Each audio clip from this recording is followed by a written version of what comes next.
Hello and welcome to another MBL Timeout podcast with your host, Serp. It is September 29th, about 7 o'clock p.m. Eastern Standard Time. We are in week 13.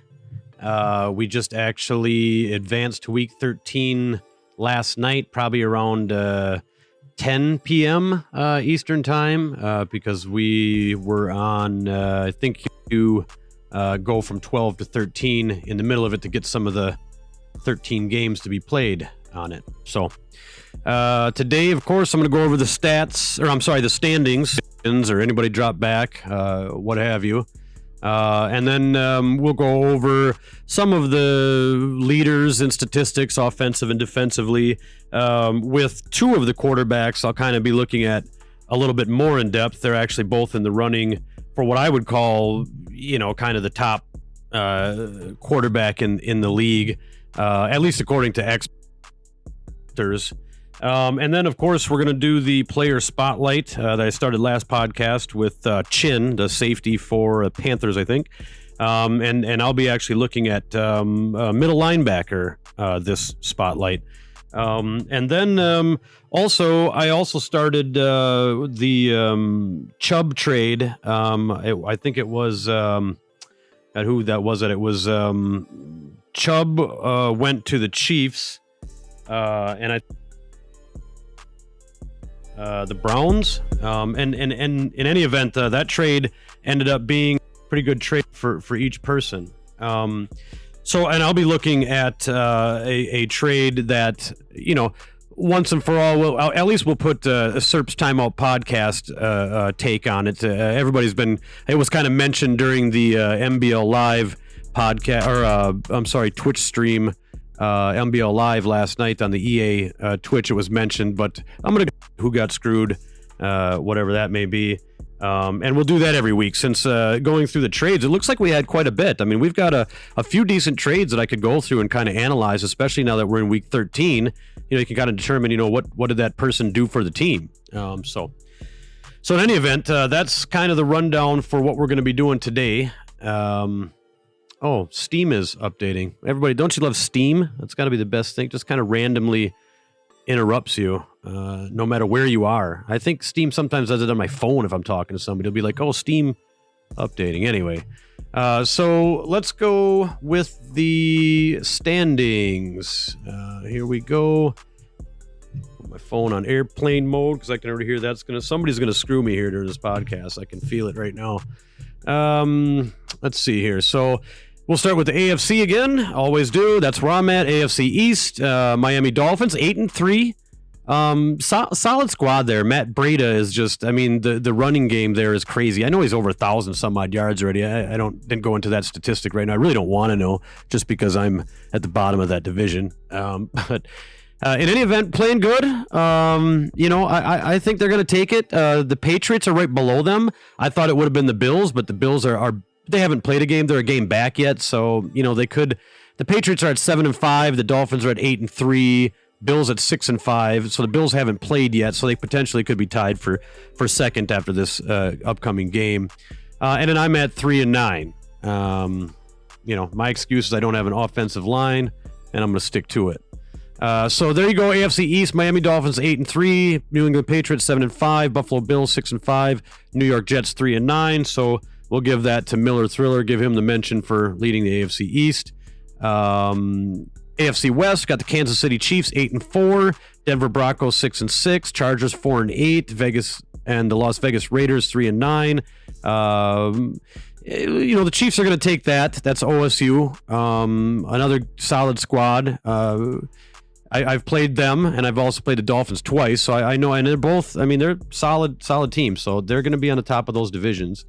Then we have the AFC North with the Cleveland Browns 8-3, Pittsburgh Steelers 8-3, Cincinnati Bengals 5-6, Baltimore Ravens 3-8. So the Browns and the Steelers going at it.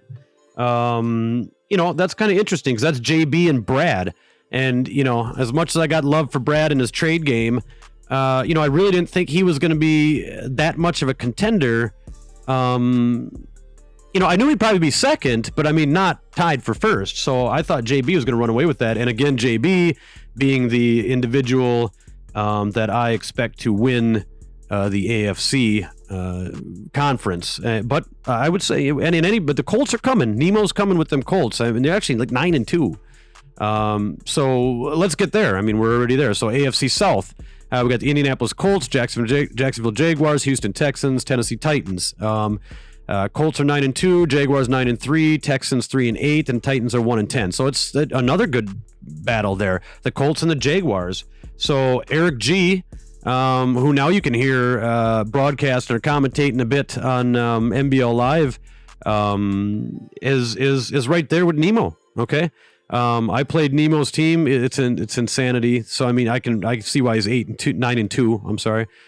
So I mean, that's interesting. And but the Colts are a game back too. So they've only played 11, as opposed to the Jags playing 12. So if they win this next one, they'll be sitting on top at least by a game ahead.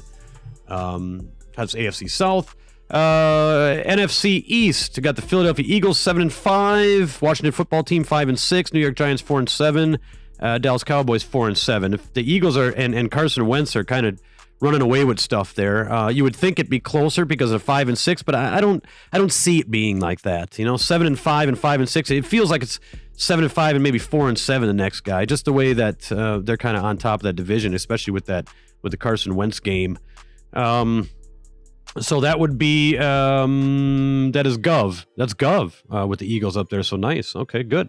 NFC West, we got the Seattle Seahawks 11-0. That's Motor. We all know that. Arizona Cardinals coming back 7-5. That's Bomber.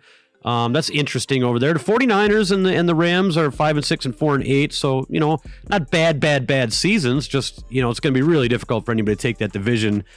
Besides Motor or maybe Bomber gets it together and beats Motor a few times. So yeah, I mean, Motor's still going to take that, and again, that's who I expected to take the NFC conference too. So that is NFC West, NFC North. Chicago Bears 6-5, Green Bay Packers 5-7, Detroit Lions 4-7, Minnesota Vikings 3-9. That's anybody's division. I mean, who is that? That's the Bears is Game Master, the Packers is Reese, Lions is Gibbs, and Porter with the Vikes. So. I mean, obviously, it would seem the Bears or the Packers kind of would take it. The Bears are a game back, too, yet, so they could actually potentially be up by 2 games if they win this one. They've only played 11 again so far. So, NFC South, we got the Falcons 9-3. The Carolina Panthers 8-4. Buccaneers 6-6. Saints 5-7. So the Falcons and the Panthers, and that would be Draco. I'm sorry, Under Oath is the Falcons and Draco is the Panthers. So yeah, wow, another good division right there. Another interesting division. Who's going to take that? It would look like it would be the Falcons. They've been playing pretty good. But so that's the standings and the divisional rundowns.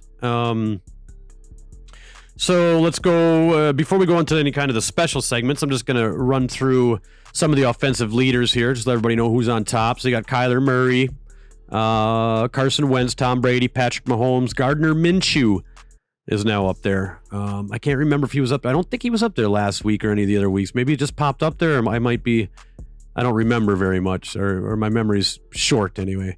Rushing, Matt Brady, of course, and I spoke about him earlier, and he's got 1,278 yards and 13 touchdowns. Right below him, you got Ezekiel Elliott with 18 touchdowns. I would still put Ezekiel Elliott above Matt Brady. I mean, 183 carries as opposed to 167. So a little bit less than average, but I mean the touchdowns and the pounding yards. You know what I mean? Matt Brady has a decent offensive line, and it's really hard to get to him. So a lot of those aren't broken tackles or anything. It's just he gets clear sailing, and he's got a lot of athleticism. Ezekiel Elliott, I mean, he's pounding the ball. So a little bit different there. I would put Ezekiel Elliott on top, but Matt Brady, I don't want to take away from. I mean, that's amazing. 1,278 yards, week 13 touchdowns. It's great. Joe Mixon, Phillip Lindsay, Saquon Barkley. Boy, he's actually popped up in there, huh? He must be getting. Didn't even know he even existed for a while. I didn't, but it looks like Saquon is kind of coming up there. All right. 835 yards, 11 touchdowns. Receiving, Jalen Reagor, Odell Beckham Jr., DeAndre Hopkins, Henry Ruggs. His speed is ridiculous. And DJ Chark. Defensively, we got Devin Bush on top. 10 forced fumbles, 2 sacks, an interception. I think he actually has one more sack than that. He actually has a couple more. I think Daddy Leagues... and again, if you want to follow along with some of the statistics, I use daddyleagues.com/MBL, or I use some of the actual in-game stuff because it differs a little bit. So I know Daddy Leagues must not be updated to the recent game for the Steelers because I know Devin Bush has, I think, 4 sacks now. But in any event, he's still on top. I mean, with 10 forced fumbles, at least according to Daddy Leagues right now, and I think he actually got another one of those, he's still on top. And you got Devin White, 44 tackles, Bobby Wagner, 43, Marcus May, that's my dude, and Jonathan Abram. And then for sacks, we got Everson Griffin with 12, Bud Dupree with 12, Chase Young with 10, Von Miller with 9, Myles Garrett with 8. Defense, as far as interceptions goes, we got Byron Jones with 10, Logan Ryan with 10, Stephon Gilmore with 10, Tre'Davious White with 9, and Darius Slay with 8. So that is the divisional standings, some of the leaders, both offensively and defensively. And now we'll go into, let me just pick one of my topics that I got going on here. The quarterbacks, I guess. We just got done talking about offensive leaders, and I said that I wanted to kind of go into depth just a little bit with 2 of the top ones. That would be Kyler Murray and Carson Wentz. So Kyler Murray, of course, for the Arizona Cardinals, Bomber Squad, and then Carson Wentz for the Philadelphia Eagles, which would be Gov. So, just kind of interesting. I mean, 3,686 yards for Kyler Murray, 3,667 yards for Wentz. So Wentz has, 20 less yards. Kyler Murray, interception to touchdown ratio. So 33 touchdowns, 21 interceptions. Carson Wentz, 33 touchdowns, 23 interceptions. So he got a little, 2 more interceptions Wentz has and a little bit less yards, but he's got a bigger quarterback rating. His quarterback rating is 115.8 as opposed to Kyler Murray's 114.4.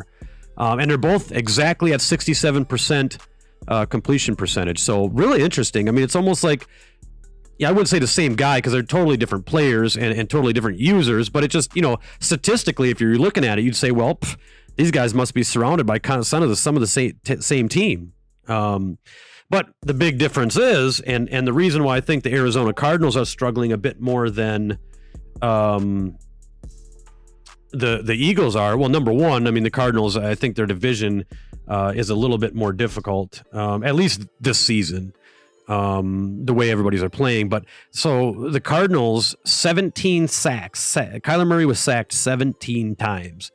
So obviously, you would think, get your O-line together, and if you're already doing this amount of production at being sacked 17 times, and obviously probably hurried many more, I think some O-line for the Cardinals, and it's go time. But Carson Wentz, only 7 times, only 7 sacks. So, I mean, that's, you got to have a pretty decent line. Matter of fact, let me run in real quick, and I just want to check on the Eagles line.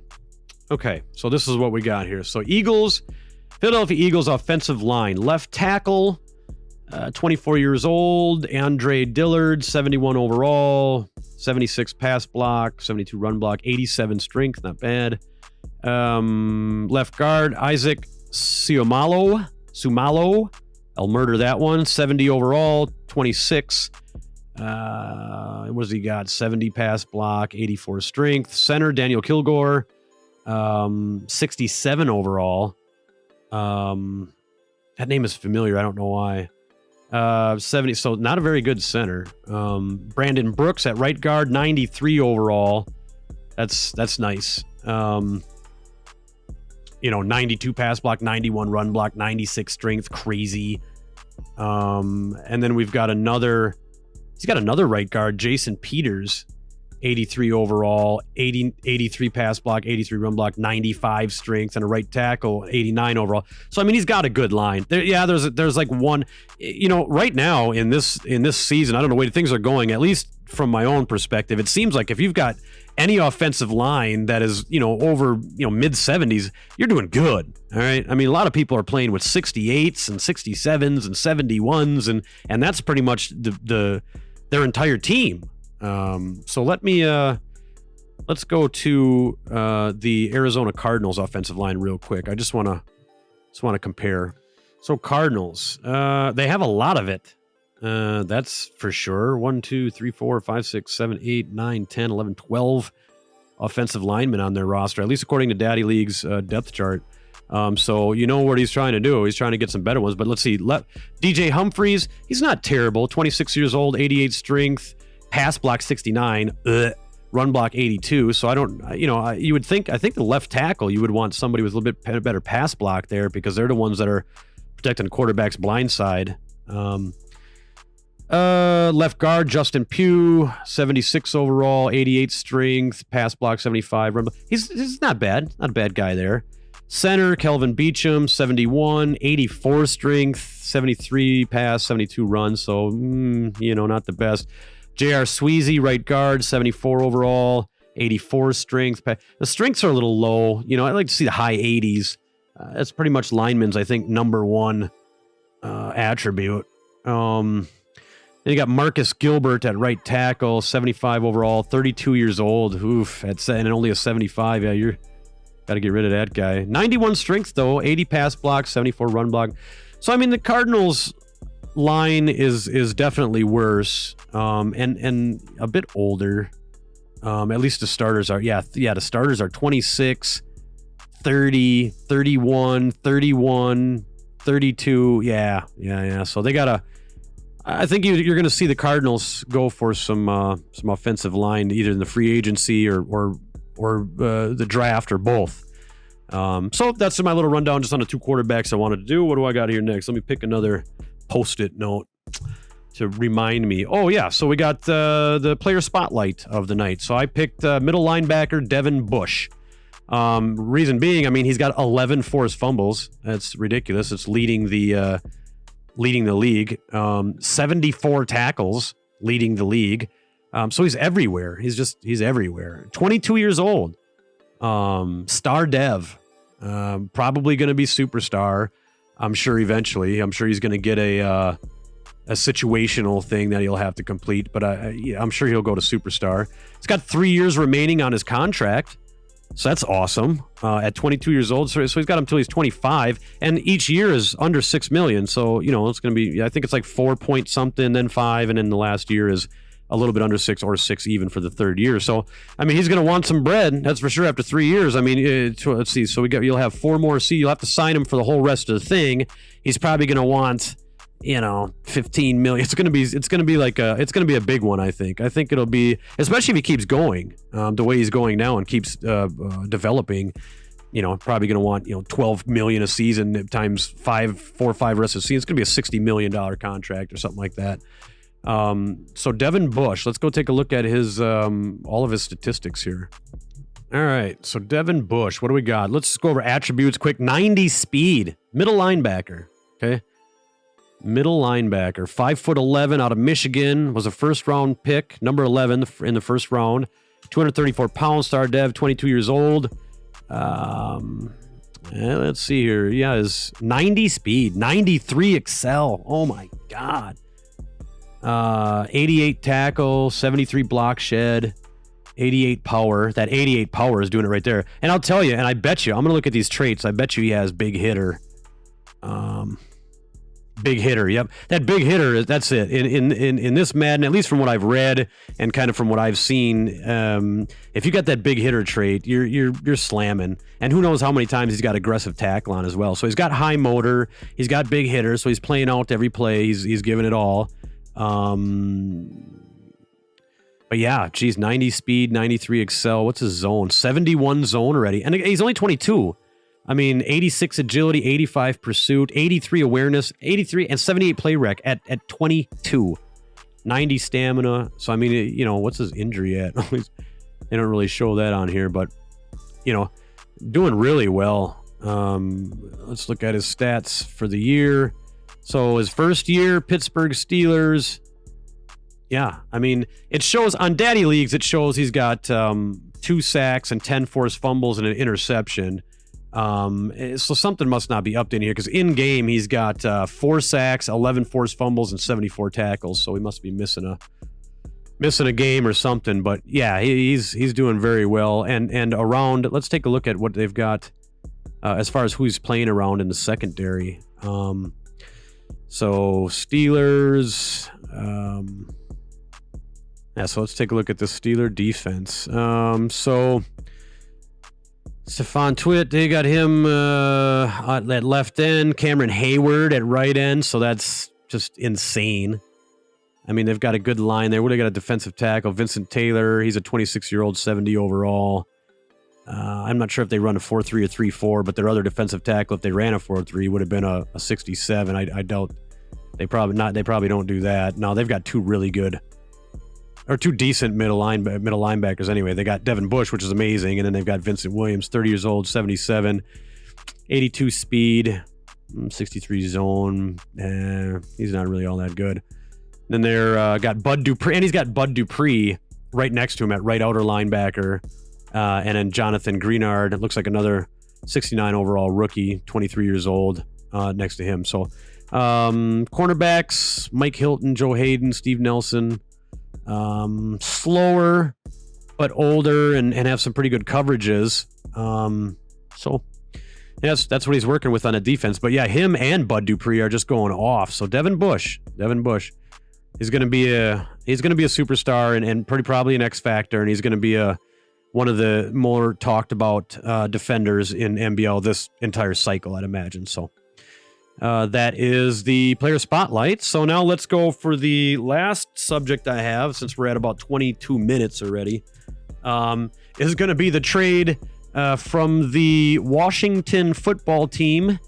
Gave a first rounder and a third rounder to the Bucks for O.J. Howard, a tight end.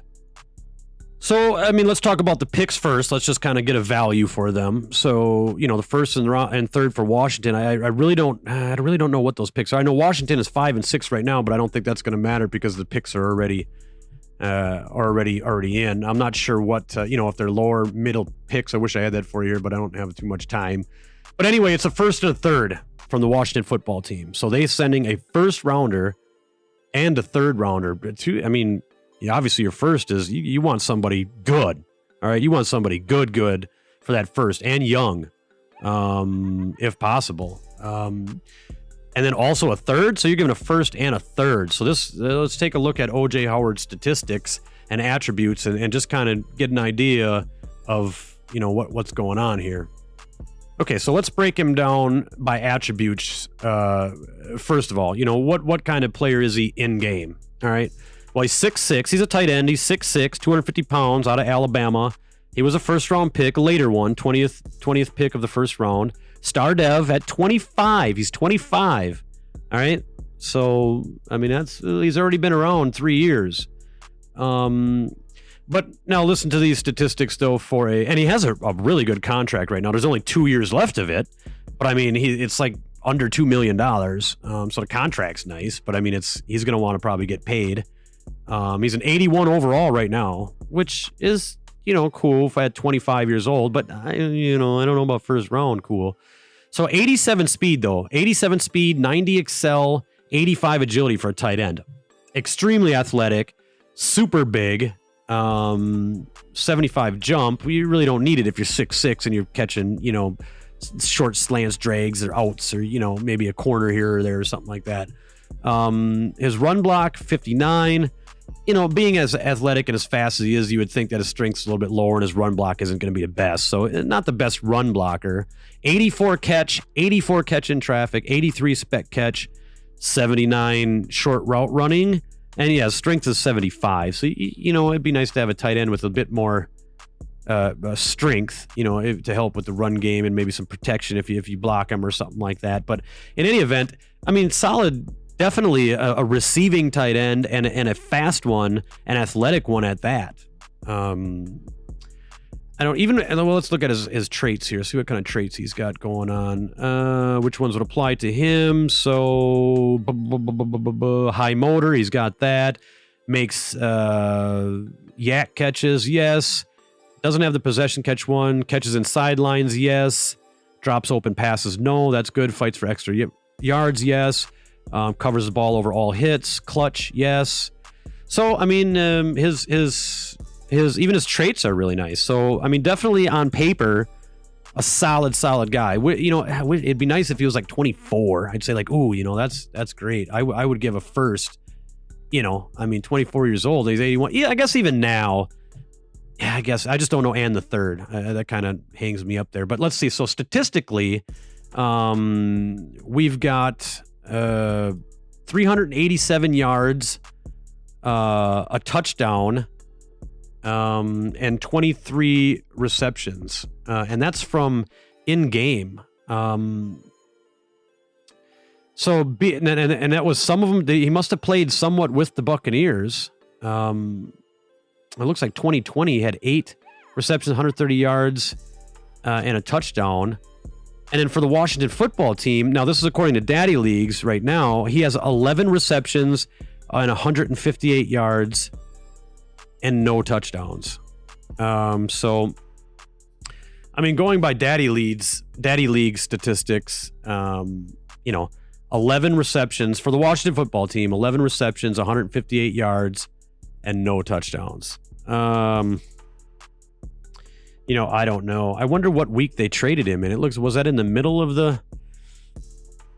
In any event, I mean, that's pretty low, you know? I mean, I guess my overall take on it would be, yeah, I mean, if you were going to give a late first for him or like I guess, whatever, if he was producing, I mean, he's got good statistics. He's got good traits. He's big, not very good in the run game, but an amazing receiving tight end if you wanted one, and still young enough. I mean, I'm sure he'll be superstar dev if, you know, they get things together over there with him, but God, the first and the third, I don't know. I would say that the Buccaneers probably came out with that one just by going by the statistics, because I mean, attributes are nice and what's on paper is nice and how big and athletic he is super great, but I mean, if it doesn't correlate into touchdowns and yards and game wins, well, who cares? I mean, I could have the best wide receiver in the world and he ain't gonna be worth crap because I can't throw, you know. So that's my philosophy on that one. So I guess, you know, we're climbing up here in time. It's been about half hour already, so I'm gonna let you guys go. We'll talk at you later.